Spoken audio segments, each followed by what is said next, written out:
Heureuse de vous retrouver sur KT24. Bonsoir et bienvenue à tous dans ces flashs d'informations. La santé est le sport de notre vie. L'oublier, c'est ôter l'essence à notre survie. Raison pour laquelle les activités du premier mois de la santé et de la protection sociale ont été lancées par le Premier ministre par intérim, le colonel Abdoulaye Maïga, le lundi passé au Centre international des conférences de Bamako, CICB. C'était en présence de Madame le ministre de la Santé et du Développement social, Djeminatou Sangaré, le ministre délégué auprès du ministre de la Santé et du Développement social chargé de l'action humanitaire, de la solidarité des réfugiés et des déplacés, Oumarou Diarra, et des acteurs de la santé et du développement social. C'est une nouvelle dynamique prise pour approcher les soins et la protection sociale aux populations. Pour le Premier ministre par intérim, l'objectif fondamental est de créer un cadre d'échange et de partage avec l'ensemble des populations en vue d'accroître l'accès aux services de santé curatifs, préventifs et promotionnels à travers des activités spécifiques. L'amélioration de la santé des populations demeure une priorité de mon gouvernement. À ce titre, je félicite Madame le ministre pour cette initiative qui offrira un cadre de communication, d'échange avec les acteurs du système et surtout ceux bénéficiant des prestations en vue de leur permettre de mieux cerner leur rôle et responsabilité, a-t-il affirmé, et ajoute le système de santé et de la protection sociale malien offre des opportunités pour le plan épanouissement des populations, mais hélas, pour une infusion notaire de communication et d'information empêche l'observance d'indicateurs à hauteur de souhait.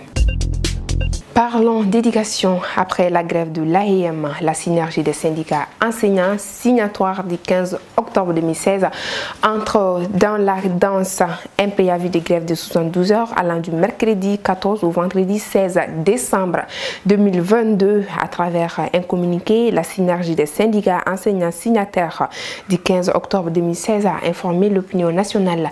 Le dépôt d'un préavis de grève, Madame le ministre du Travail, de la fonction publique et du dialogue social, Diawara Awapol Diallo, a une patate chaude dans ses mains. La synergie des syndicats signataires du 15 octobre 2016 monte sur le créneau avec leurs anciennes doléances qui est l'application stricte et immédiate de l'article 39.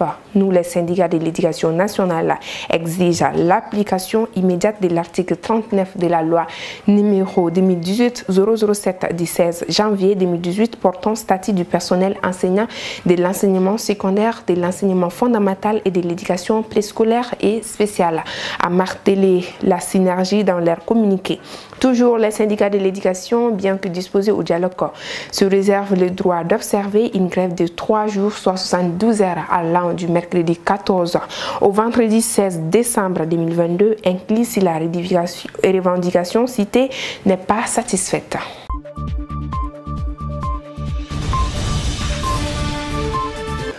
Burkina Faso, pour commencer avec la page internationale. Dans un entretien au journal du dimanche, le ministre des Armées Sébastien Lecornu n'a pas écarté un départ des forces spéciales françaises basées au Burkina Faso. Le contingent français installé dans la périphérie de Ouagadougou a eu ces dernières années un rôle clé dans la lutte contre le terrorisme au Sahel. La révision de la stratégie générale de la France en Afrique interroge toutes les composantes, y compris les forces spécial, a indiqué le ministre dans les colonnes du JDD. Dans l'entourage du ministre, on estime que dès lors que la présence des sabres n'est pas secrète, il n'y a pas de raison de ne pas en parler. Le ministre met donc le départ des forces spéciales sur la table. Dans le pays, la présence française a été vivement critiquée ces dernières semaines lors des manifestations anti-françaises à Ouagadougou, et ces prestations ont été suivies de vives critiques du Premier ministre du Burkina Faso à l'égard des partenaires internationaux. Les relations n'ont pas toujours été loyales, a-t-il lancé lors de son discours de politique générale sans citer les pays. Turquie, Ankara a livré un bilan de l'opération Griffe épée menée depuis 3 jours contre les positions de combattants kurdes dans ces deux pays. Le président turc a affirmé que les opérations allaient s'intensifier pour protéger les frontières sud. Près de 500 cibles ont été visées par l'aviation et l'artillerie turque dans le nord de l'Irak et de la Syrie depuis 3 jours, selon les chiffres communiqués ce 23 novembre par le ministre turc de la Défense Hulusi Akar. 414 cibles ont été visées et 254 terroristes neutralisés jusqu'à présent, a détaillé le ministre.